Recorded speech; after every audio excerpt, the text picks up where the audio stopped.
হিদায়াত হারিয়ে ফেলার দ্বিতীয় আরেকটি কারণ হলো আমাদের গোপন গুনাহ।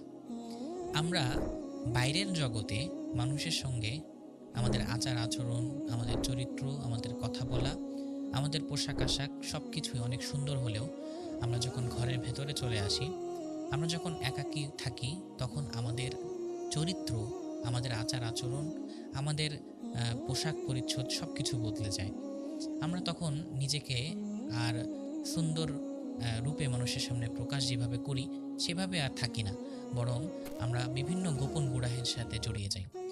গোপন গুনাহগুলো এমন যে গুনাহগুলো আমি যখন করি আমার কাছে মনে হয় যে কেউ দেখছে না, কিন্তু এই গুনাহগুলোর সাথে যখন আমি জড়িয়ে যাই, আমি যখন একটু একটু গুনাহ করতে থাকি, শয়তান আমাকে আরও উস্কানি দিতে থাকে।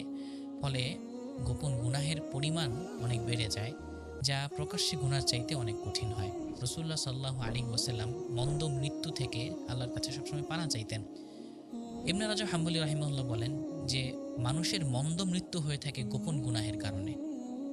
একটা মানুষ যখন গোপন গুনাহ করে, মানুষ তো জানে না যে সে কি গুনাহ করছে, তার চরিত্রটা কেমন, কিন্তু সে যখন মৃত্যুবরণ করে তার মৃত্যুটা খুবই মন্দ হয়ে থাকে।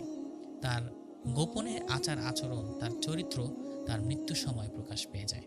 সূরাতুল আনআমে আল্লাহ রাব্বুল আলামিন বলেন, ওয়াদারু যাহিরাল ইসমি ওয়া বাতিনা, তোমরা প্রকাশ্যে এবং গোপনে যে সমস্ত গুনাহ করো সেগুলো ছেড়ে দাও।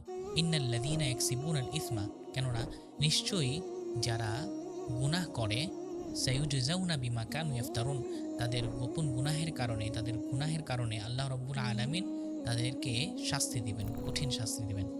সুতরাং গোপনে যদি আমি গুনাহ করি, গোপন গুনাহগুলো আস্তে আস্তে বড় হতে থাকে এবং এই গোপন গুনাহগুলো আমার আমলের স্বাদ নষ্ট করে দেয়, আমার হিদায়াত, আমার ঈমানের স্বাদ নষ্ট করে দেয়।